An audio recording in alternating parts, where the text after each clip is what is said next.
Oi, Eliane, bom dia. Bom dia, Raíssen, Carolina, ouvintes. Bom dia, Eliane, bem-vinda. Vamos falar um pouquinho sobre essa tentativa de alinhar discursos, alinhar objetivos para esse ano e para o ano que vem, pensando nas pautas de economia lá no Congresso, que deve acontecer hoje? Pois é, né, Carolina? O presidente Lula, ele pisou na bola na sexta-feira passada, naquele café da manhã com jornalistas, em que ele disse, não vai ter déficit zero. Para quê, né? Qual é a diferença? 0,5, 0,50, né? E isso mexeu com a Bolsa, mexeu com o câmbio, e mexeu com o humor do Congresso Nacional. E agora o Lula corre atrás do prejuízo e tenta consertar o estrago. Ele, daqui a pouco, como falou o Raíssen, o Lula recebe no Palácio do Planalto os líderes da base aliada para discutir exatamente, para, enfim, acalmar os ânimos antes de qualquer coisa, mas também para discutir a pauta de interesse do governo e da economia. Tem muita coisa rolando lá no Congresso, falta votar a LDO, quer dizer, a Lei de Diretrizes Orçamentárias para o ano que vem, tem que andar mais rápido, e o tempo está correndo muito rápido agora no final do ano, com a reforma tributária, ou seja, o Lula agora tem que, primeiro, dizer que não é bem assim, que o déficit continua, ele vai tentar corrigir. E, segundo, ele vai pedir pressa do Congresso. A gente viu que no primeiro semestre as coisas andaram bem, evoluíram bem, mas nesse segundo semestre nada andou, né? A verdade é essa. Só andou a questão da taxação dos super ricos e, mesmo assim, depois que o Lula deu a joia da coroa, né, que é a Caixa Econômica Federal, para o Centrão, particularmente para o PP do Arthur Lira, presidente da Câmara.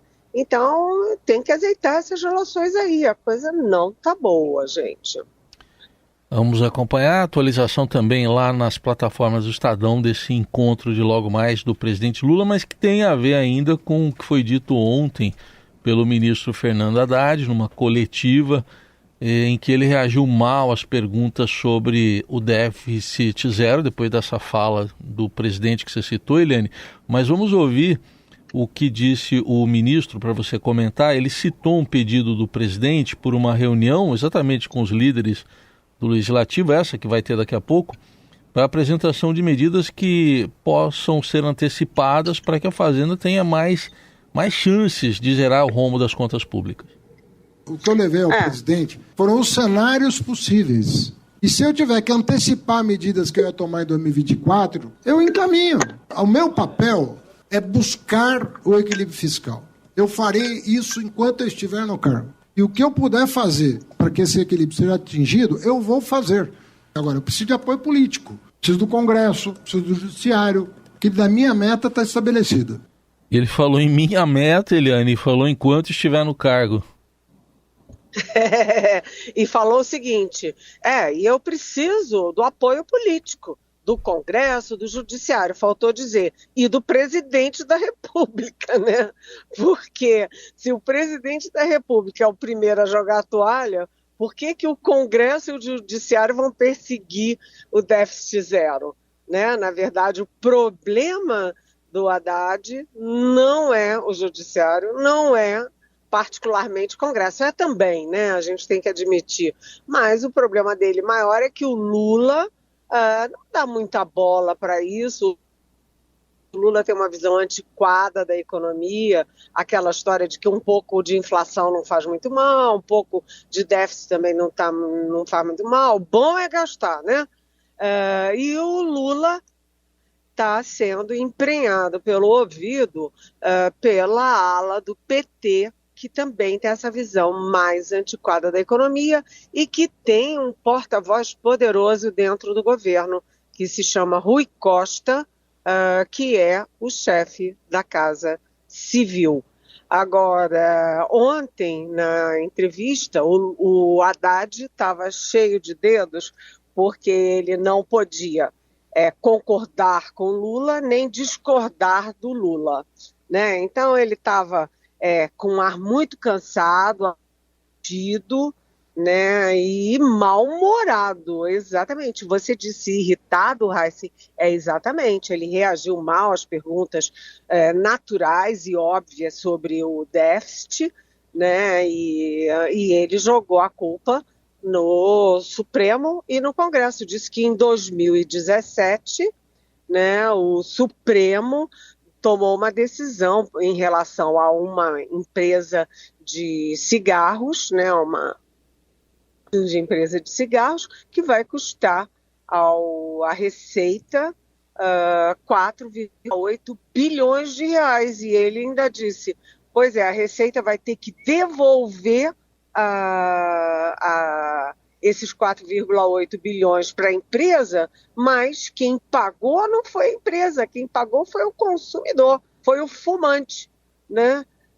E também o Congresso, porque o Congresso também toma decisões que acabam significando muitas perdas para a Receita, né? Então, o Haddad não podia culpar, né, diretamente o presidente, os gastos, o PT, o Rui Costa, e jogou nas costas do Judiciário e do Legislativo. Ontem de noite, eu conversei rapidamente com ele por telefone e disse, desculpa, ministro, mas a sua entrevista foi um desastre, eu estava muito mal-humorado, reagiu mal a perguntas óbvias. Aí eu achei que ele fosse brigar comigo e ele disse, parece que sim, porque está todo mundo dizendo isso. Eu disse, pois é, ele teve consciência já no fim do dia de que a coisa não estava muito boa, mas de qualquer jeito, o Haddad ontem e hoje, ele está sendo endossado pelo presidente do Senado, Rodrigo Pacheco, que já declarou, né, que é importante sim perseguir o déficit zero, que ele está empenhado nisso, e ele deixou claro que o Fernando Haddad é o guardião dessa pauta e que ele está do lado do Haddad. Ou seja, agora o Haddad vai fazer mais uma vez o que não deveria ser o papel dele, mas que o tempo inteiro ele é chamado a cumprir, que é o papel de articulador político. Ele é que vai conversar com o Pacheco, ele que vai conversar com Arthur Lira. Enfim, vamos ver como é que o governo apaga esse incêndio criado pelo próprio presidente da República. Eliane Cantanhede conosco aqui no Jornal Dourado, agora para olhar sobre o Senado, que hoje deve votar ou começar a tramitação de uma PEC sobre porte de drogas, né, uma pauta que está em discussão no Supremo. Também vai voltar a discutir hoje aquela proposta que limita as decisões monocráticas da Suprema Corte e o prazo para pedidos de vista, uma discussão que começou no meio desse mês, quando o presidente Rodrigo Pacheco organizou um debate sobre o tema no plenário. Que recadinhos tem dado o Supremo, Eliane? Aliás, o Senado para o Supremo. Pois na semana passada, a gente lembra, né? Semana passada não, há algum tempinho atrás, a Comissão de Constituição e Justiça, a CCJ, que é a comissão mãe, né, das comissões do Senado, tanto no Senado quanto na Câmara, decidiu em minutos ou segundos, né, uma questão tão importante e decidiu por unanimidade, mexendo nas regras de funcionamento de um outro poder, que é o Poder Judiciário e que é particularmente o Supremo Tribunal Federal. Essa PEC, proposta de emenda constitucional, pretende limitar os pedidos de vista dos ministros e as decisões monocráticas. Lembrando que o próprio Supremo já tomou medidas nesses dois sentidos, né, para limitar as duas coisas.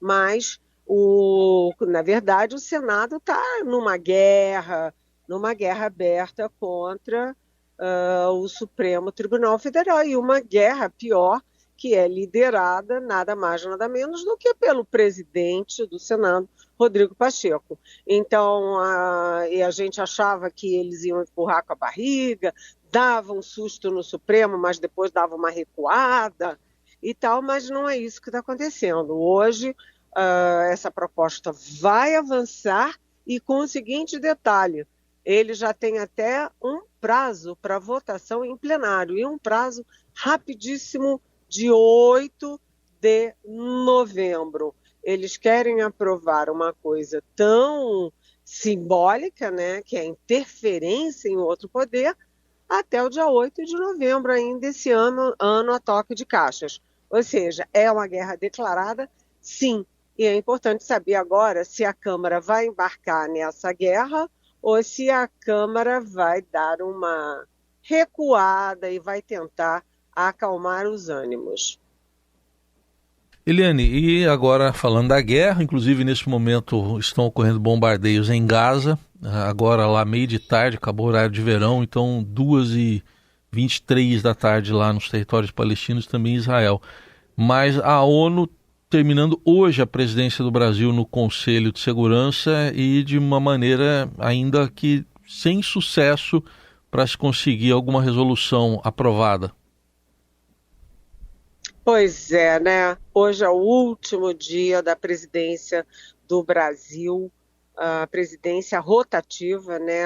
Durante um mês, período de um mês, do Brasil no Conselho de Segurança da ONU. A resolução do Brasil, que foi muito bem aceita pelos países desenvolvidos e democráticos, só não foi acatada por um único voto, que é o voto dos Estados Unidos.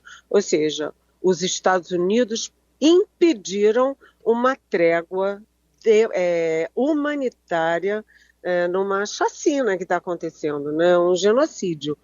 Hoje, Israel está simplesmente atacando mais 500 alvos na pequena Gaza, que é superpopulosa, e além disso também Israel está bombardeando o Hezbollah, que fica onde? No Líbano. Ou seja, a guerra está virando um genocídio de palestinos, já está chegando a 10 mil mortos, desses 10 mil mortos, mais de 8 mil são palestinos e 1.400, em torno de 1.400 israelenses. E, além disso, está extrapolando fronteiras. E agora sai o Brasil, e quem que entra na presidência do Conselho de Segurança da ONU? Entra a China. As coisas ficam mais complicadas, porque o Brasil é um país de porte médio, sem poder político, sem liderança e protagonismo político, então era um mediador mais adequado. Mas a China não. A China, além de líder econômica, porque é a segunda maior potência econômica do mundo, ela agora está claramente avançando para equilibrar o poder econômico que ela já tem com um poder político que ela nunca teve. Então, a China entra na presidência do Conselho de Segurança na condição da maior adversária mundial dos Estados Unidos, que ainda é a grande potência econômica e é a grande potência política, mas o curioso dessa história é que a China já vem conversando com os Estados Unidos. Eles estão conversando diplomaticamente e o Brasil, inclusive, né, as minhas fontes do Brasil têm elogiado a postura da China, porque vocês veem que a guerra estratégica na ONU, no próprio Conselho de Segurança, está sendo entre Rússia e Estados Unidos. E se a China é super aliada da Rússia no caso da guerra da Ucrânia, essa mesma aliança não se replica no caso da guerra de Israel. Ou seja, China está sendo moderada, a China está usando esse momento e vai usar novembro inteiro como presidente rotativo do Conselho de Segurança para se colocar entre os grandes da política mundial. Se a China conseguir uma mediação eficaz para um cessar-fogo humanitário na guerra, vai ser um golaço. E a gente torce para isso, que independentemente de fortalecer a China ou não, o que todo mundo quer é parar com a matança de civis, principalmente de crianças, naquela guerra horrorosa, desumana que está acontecendo.